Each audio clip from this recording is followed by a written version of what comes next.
ದೇವರ ನಾಮಕ್ಕೆ ಮಹಿಮುಂಟಾಗಲಿ. ಈ ಸಮಯದಲ್ಲಿ ಒಂದು ವಾಕ್ಯನ ಓದಿಕೊಳ್ಳೋಣ. ಕೀರ್ತನೆ 100 ಅದರಲ್ಲಿ 3ನೇ ವಚನ ಹೇಳುತ್ತೆ, ಯೆಹೋವನೇ ದೇವರೆಂದು ತಿಳಿದುಕೊಳ್ಳಿರಿ, ನಮ್ಮನ್ನು ಉಂಟು ಮಾಡಿದವನು ಆತನೇ, ನಾವು ಆತನವರು. ಹಲ್ಲೆಲೂಯ. ದೇವ್ರ ವಾಕ್ಯ ಏನು ಹೇಳುತ್ತಂದ್ರೆ, ಯೆಹೋವನೇ ದೇವರೆಂದು ತಿಳಿದುಕೊಳ್ಳಿರಿ, ನಮ್ಮನ್ನು ಉಂಟು ಮಾಡಿದವನು ಆತನೇ, ನಾವು ಆತನವರು. ಈ ಕೊನೆ ಕಾಲದಲ್ಲಿ ದೇವರು ಯಾರೆಂದು ಭೂಮಿ ಮೇಲೆ ನಾವೇನು ಮಾಡಬೇಕಂದ್ರೆ ತಿಳಿದುಕೊಳ್ಳಬೇಕು. ಲೋಕದಲ್ಲಿ ನೋಡುವಾಗೆ ದೇವರನ್ನ ವಿಧ ವಿಧವಾದ ಕಾರ್ಯಗಳಿಂದ, ವಿಧ ವಿಧವಾದ ಮಾರ್ಗಗಳಿಂದ ವಿಧ ವಿಧವಾಗಿ ಜನಗಳೇನು ಮಾಡ್ತಾ ಇದ್ದಾರೆ, ತಿಳ್ಕೊಳ್ತಾರೆ. ಎಲ್ಲಿ ನೋಡಿದ್ರೆ ಲೋಕದ ಎಲ್ಲ ಭಾಗಗಳಲ್ಲಿ ನಮ್ಮ ದೇಶದ ಕೆಲವು ರಾಜ್ಯಗಳಲ್ಲಿ, ಕೆಲವು ಜಿಲ್ಲೆ, ಕೆಲವು ಗ್ರಾಮಗಳಲ್ಲಿ ನೋಡುವಾಗ ಏನು ಮಾಡ್ತಾರೆ ಗೊತ್ತಾ, ದೇವರು ಎಲ್ಲಿದ್ದಾನೆ, ಬೆಟ್ಟಕ್ಕೆ ಹೋದ್ರೆ ಬೆಟ್ಟನೇ ದೇವರನ್ನು ನಂಬಿಡ್ತಾರೆ. ನೋಡೋಗೆ ಮರನೇ ದೇವರೆಂದು ನಂಬ್ತಾರೆ. ಕೆಲವು ಪ್ರಾಣಿಗಳನ್ನ ದೇವರೆಂದು ನಂಬ್ತಾರೆ. ಕೆಲವ್ರು ಏನು ಮಾಡ್ತಾರೆ, ಕೆಲವು ಮನುಷ್ಯರು ಅಲ್ವಾ, ಮಠಾಧೀಶ್ವರಗಳಿದ್ದಾರೆ, ಅವ್ರನ್ನೇ ಸ್ವಾಮಿ ಅಂದ್ಕೊಂಡು ನಂಬ್ಕೊಳ್ತಾರೆ. ಕೆಲವರು ಮಾಲೆ ಹಾಕೋರು ಇರ್ತಾರೆ, ಅವ್ರನ್ನೇ ದೇವರನ್ನು ನಂಬ್ತಾರೆ.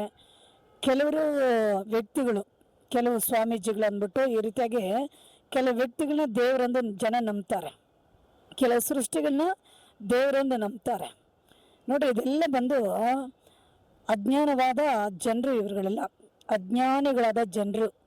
ದೇವರು ಯಾರೆಂದು ತಿಳಿದುಕೊಳ್ಳದೆ ಕಣ್ಣಿಗೆ ಕಾಣೋದನ್ನೆಲ್ಲ ದೇವರು ಅಂದ್ಬಿಟ್ಟು ಜನ ಏನು ಮಾಡ್ತಾರೆ, ಇವತ್ತು ನಂಬಿ ವಂಚಿಸಲ್ಪಟ್ಟು ಮೋಸ ಹೋಗ್ತಾ ಇದ್ದಾರೆ. ಆಕಾಶವನ್ನು ಭೂಮಿಯನ್ನು ಉಂಟು ಮಾಡಿರುವ ದೇವರಿದ್ದಾನೆ. ಸೂರ್ಯ ಚಂದ್ರ ನಕ್ಷತ್ರಗಳನ್ನು ಉಂಟು ಮಾಡಿರುವ ದೇವರಿದ್ದಾನೆ. ನಾವು ನೋಡುವಂಥ ಈ ಬೆಟ್ಟಗಳು, ಸಮುದ್ರಗಳು, ಗುಡ್ಡಗಳನ್ನ ಸೃಷ್ಟಿ ಮಾಡಿರೋ ದೇವರಿದ್ದಾನೆ. ನಾವು ನೋಡುವಂಥ ಈ ಗಾಳಿ, ಮಳೆ, ಬಿಸಿಲು, ಬೆಂಕಿ, ಈ ಸೃಷ್ಟಿಗಳನ್ನ ಸೃಷ್ಟಿ ಮಾಡಿರೋ ದೇವರು ಇದ್ದಾನೆ ಅಲ್ವಾ. ಭೂಮಿ ಮೇಲೆ ನಾವು ನೋಡುವಾಗ ಎಲ್ಲ ಸೃಷ್ಟಿಗಳನ್ನು ಸೃಷ್ಟಿ ಮಾಡಿರೋ ದೇವರು ಒಬ್ಬ ಇದ್ದಾನೆ. ಆದರೆ ಜನ ಏನು ಮಾಡ್ತಾರೆ, ಸೃಷ್ಟಿಗಳು ಕಣ್ಣಿಗೆ ಕಾಣುತ್ತೆ, ಮನುಷ್ಯರು ಕಣ್ಣಿಗೆ ಕಾಣ್ತಾರೆ, ಹಾಗಾಗಿ ಅದನ್ನೇ ದೇವರೆಂದು ನಂಬಿಡ್ತಾರೆ. ಹಾಗಲ್ಲ, ಈ ಸೃಷ್ಟಿಗಳಿಂದ ಯಾರಿದ್ದಾರೆ, ಈ ಜನರುಗಳನ್ನ, ಈ ಸೃಷ್ಟಿಗಳನ್ನ, ಈ ಭೂಮಿಯನ್ನು, ಈ ಲೋಕವನ್ನು ಸೃಷ್ಟಿ ಮಾಡಿದವರು ಯಾರೆಂದು ನಾವು ತಿಳಿದುಕೊಳ್ಳಬೇಕು. ಅದಕ್ಕೆ ದೇವ್ರ ವಾಕ್ಯ ಹೇಳುತ್ತೆ, ಯೆಹೋವನೇ ದೇವರೆಂದು ತಿಳಿದುಕೊಳ್ಳಿರಿ.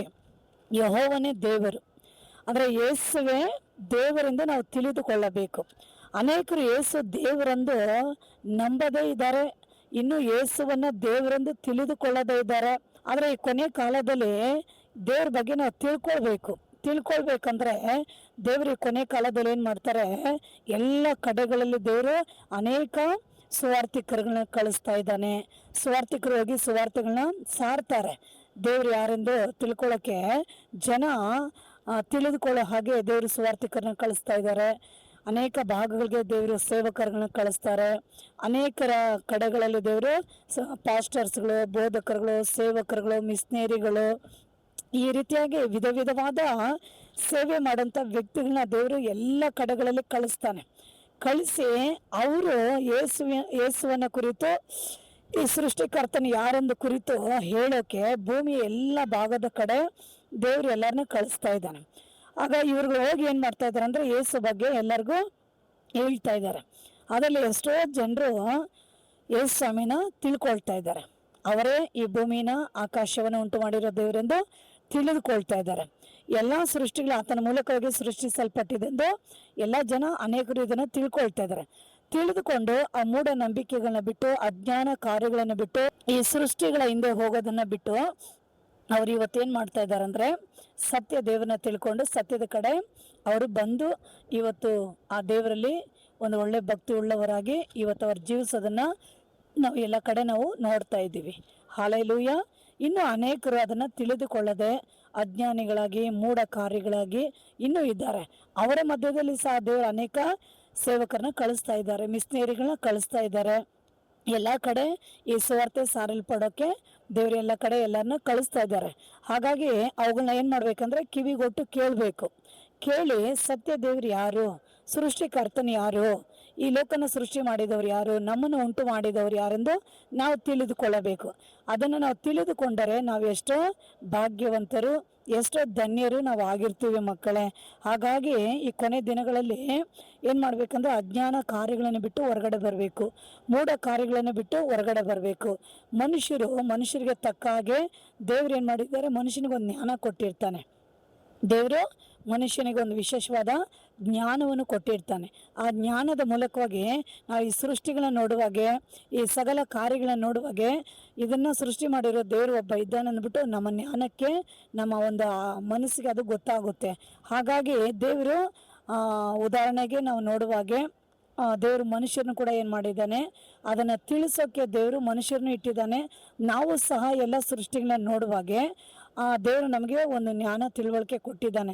ಇವುಗಳನ್ನೆಲ್ಲ ನಾವು ನೋಡಿ ತಿಳ್ಕೊಳ್ಳೋಕ್ಕೆ, ಇದು ನಿಜವಾಗ್ಲೂ ತಾನಾಗಿ ಇದು ಸೃಷ್ಟಿ ಆಗಲಿಲ್ಲ, ಇದನ್ನು ಯಾರೋ ಒಬ್ಬರು ಸೃಷ್ಟಿ ಮಾಡಿರ್ತಾರೆ ಅಂದ್ಬಿಟ್ಟು ನಮ್ಮ ಜ್ಞಾನಕ್ಕೆ ಗೊತ್ತಾಗುತ್ತೆ. ಇನ್ನೊಂದು ಕಡೆ ದೇವರು ಜನಗಳನ್ನ ಕಳಿಸಿ ಸುವಾರ್ತೆಗಳನ್ನ ಸಾರುವಾಗೆ, ಅದು ಜನಗಳು ಕೇಳಿ ಅದನ್ನು ನಂಬುವಾಗೆ ವಿಧ ವಿಧವಾದ ಮಾರ್ಗಗಳನ್ನ ಈ ಕೊನೆ ಕಾಲದಲ್ಲಿ ಯೇಸು ಸ್ವಾಮಿ ಇಟ್ಟಿದ್ದಾರೆ. ಹಾಗಾಗಿ ಇದನ್ನು ಕೇಳಿಕೊಂಡಿರೋಂಥ ಎಲ್ಲ ಮಕ್ಕಳೇ, ಯೆಹೋವನೇ ದೇವರು ಅಂದರೆ ಯೇಸುವೇ ದೇವರೆಂದು ತಿಳಿದುಕೊಳ್ಳಿರಿ. ನಿಮಗೆ ತಿಳುವಳಿಕೆ ಬೇಕು. ಎಲ್ಲವನ್ನೂ ದೇವರನ್ನು ನಂಬ್ಕೊಂಡು ಹೋಗ್ಬಿಡ್ತಾರೆ.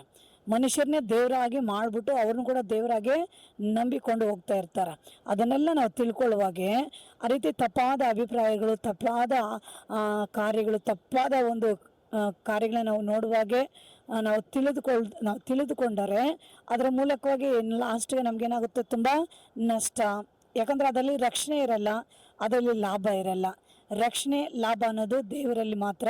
ಆ ದೇವರೇ ಕರ್ತನಾದ ಯೇಸು ಕ್ರಿಸ್ತನು. ಯೇಸುವನ್ನು ನಂಬುವಾಗೆ ಅವ್ರಿಗೆ ಲಾಭ ಏನಂತ ಕೇಳ್ತೀರಾ? ನಿತ್ಯ ಜೀವ. ಮನುಷ್ಯನಿಗೆ ನಿತ್ಯ ಜೀವ.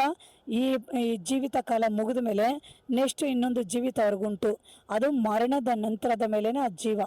ಹಾಗಾಗಿ ಯೇಸುವನ್ನು ನಂಬುವವ್ರಿಗೆ ಏನು ಸಿಗುತ್ತೆ? ನಿತ್ಯ ಜೀವ ಸಿಗುತ್ತೆ.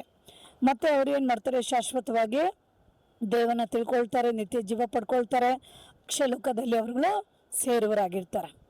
ಅದಕ್ಕೆ ದೇವರು ನಿಮಗೆ ಹೇಳೋದು ಏನಂದರೆ, ಯೆಹೋವನೇ ದೇವರು ಅಂದರೆ ಯೇಸುವೇ ದೇವರೆಂದು ನಂಬ್ರಿ. ಮತ್ತು ನಿಮ್ಮನ್ನು ಸಹ ಆತನೇ ಉಂಟು ಮಾಡಿದ್ದಾನೆ. ಆತನೇ ನಿಮ್ಮನ್ನು ಉಂಟು ಮಾಡಿರೋದು. ದೇವರು ಆದಿಪುರುಷನಾದ ಆದಮನ ಭೂಮಿಯಿಂದ ಮಣ್ಣೆತ್ತಿ ಮಣ್ಣಲ್ಲಿ ಆದಮನ ಉಂಟು ಮಾಡಿ ಅವನಿಗೆ ಜೀವ ಶ್ವಾಸವನ್ನು ಊದಿ ಅವನು ಬದುಕುವಂಥ ಮನುಷ್ಯನಾಗಿ ಮಾಡಿ ಅವನ ಮೂಲಕವಾಗಿ ಇಡೀ ಭೂಮಿಯಲ್ಲಿ ಈ ರೀತಿಯಾಗಿ ದೇವರು ಅನೇಕ ಜನ್ರೇಷನ್ ದೇವರು ತಗೊಂಡು ಬಂದಿದ್ದಾನೆ. ಆ ಒಂದು ಜನ್ರೇಷನಲ್ಲಿ ಎಷ್ಟೋ ಜನ ನಾಶ ಆದರು. ನಂತರ ನೋವ ಕಾಲದಲ್ಲಿ ದೇವರು ನೋವ ಕುಟುಂಬನ ಇಟ್ಟು ಎರಡನೇ ಲೋಕನ ದೇವ್ರು ಏನು ಮಾಡಿದ್ದಾರೆ, ಇಷ್ಟೊಂದು ಜನ್ರೇಷನ್ನ ಈ ಭೂಮಿ ಮೇಲೆ ದೇವ್ರು ತಗೊಂಡು ಬಂದಿದ್ದಾರೆ. ಇವುಗಳೆಲ್ಲ ನೀವು ತಿಳ್ಕೊಳ್ಬೇಕು. ಅದಕ್ಕೆ ದೇವ್ರ ಕಡೆ ಗಮನ ಕೊಡ್ರಿ, ದೇವ್ರ ವಾಕ್ಯನ ಓದ್ರಿ, ಬೈಬಲ್ ಓದ್ರಿ, ಸಭೆಗಳಿಗೆ ಬನ್ನಿರಿ, ದೇವ್ರ ಬಗ್ಗೆ ತಿಳ್ಕೊಳ್ರಿ. ನಿಮಗೆ ದೊಡ್ಡ ಆಶೀರ್ವಾದ ಸಿಗುತ್ತೆ. ಅದರಲ್ಲಿ ಸಮಾಧಾನ ಇರುತ್ತೆ, ಶಾಂತಿ ಇರುತ್ತೆ, ನೆಮ್ಮದಿ ಇರುತ್ತೆ. ನೀವು ಒಳ್ಳೆ ಆಶೀರ್ವಾದ ಹೊಂದ್ಕೊಳ್ತೀರ, ನಿತ್ಯ ಜೀವಕ್ಕೆ ಬಾಧ್ಯರಾಗ್ತೀರಾ, ಆ ಸ್ವರ್ಗ ರಾಜ್ಯಕ್ಕೆ ಕೂಡ ನೀವು ಹೋಗಿ ಸೇರುವರಾಗಿರ್ತೀರ. ಏಸಪ್ಪನೇ ಸತ್ಯವಾದ ದೇವರು, ಅವರೇ ಜೀವ ಮಾರ್ಗ ಸತ್ಯವಾಗಿದ್ದಾರೆ. ನಂಬ್ರಿ, ದೇವರು ನಿಮ್ಮನ್ನು ಆಶೀರ್ವದಿಸ್ತಾನೆ. ಈ ವಾಕ್ಯ ಕೇಳಿಕೊಂಡಿರೋಂಥ ಎಲ್ಲ ಪ್ರಿಯರು ಒಂದು ಸಣ್ಣ ಪ್ರಾರ್ಥನೆ ಮಾಡೋಣ. ಸರ್ವಶಕ್ತನಾಗಿರೋ ದೇವ, ನೀನು ವಾಕ್ಯ ಹೇಳುತ್ತಪ್ಪ, ಯೆಹೋವನೇ ದೇವರೆಂದು ತಿಳಿದುಕೊಳ್ಳಿರಿ, ನಮ್ಮನ್ನು ಉಂಟು ಮಾಡಿದವನು ಆತನೆಂದು ಬರೆಯಲ್ಪಟ್ಟಿದಪ್ಪ. ಹೌದು ರಾಜ, ಇದನ್ನು ಕೇಳಿಕೊಂಡಿರೋಂಥ ಎಲ್ಲ ಮಕ್ಕಳು ನೀನೇ ಸತ್ಯ ದೇವರೆಂದು ತಿಳಿದುಕೊಳ್ಳುವ ಹಾಗೆ ಎಲ್ಲರಿಗೂ ಸತ್ಯದ ಪರಿಜ್ಞಾನವನ್ನು ಕೊಡ್ರಿ. ಮತ್ತು ಅವರುಗಳನ್ನು ಉಂಟು ಮಾಡಿರೋನು ನೀನೇ ಎಂದು ಅದನ್ನು ಸಹ ತಿಳ್ಕೊಳ್ಳೋಕೆ ಎಲ್ಲರಿಗೂ ಜ್ಞಾನ ಕೊಡ್ರಿ. ಈ ರೀತಿಯಾಗಿ ಎಲ್ಲರಿಗೂ ಜ್ಞಾನ ತಿಳುವಳಿಕೆಯನ್ನು ಕೊಟ್ಟು ಎಲ್ಲರನ್ನ ನೀನು ಆಶೀರ್ವದಿಸಿ ಅದ್ಭುತಗಳು ಮಾಡಬೇಕಾಗಿ ನಿಮ್ಮ ಕರಗಳಲ್ಲಿ ಎಲ್ಲರನ್ನ ಒಪ್ಪಿಸ್ಕೊಡ್ತೀನಿ. ಆಶೀರ್ವದಿಸ್ರಿ, ದೊಡ್ಡ ಕಾರ್ಯ ಮಾಡಿರಿ. ಪ್ರಾರ್ಥನೆ ಕೆಳಗೆ ಮಾಡಿದಾಗ ಸ್ತೋತ್ರ, ಯೇಸು ನಾಮದಲ್ಲಿ ತಂದೆ, ಆಮೇನ್. ಈ ವಾಕ್ಯ ಕೇಳಿಕೊಂಡಿರೋಂಥ ಎಲ್ಲ ಪ್ರೇಯರೇ ಲೈಕ್ ಮಾಡಿ, ಶೇರ್ ಮಾಡಿ. God bless you. ಆಮೇನ್.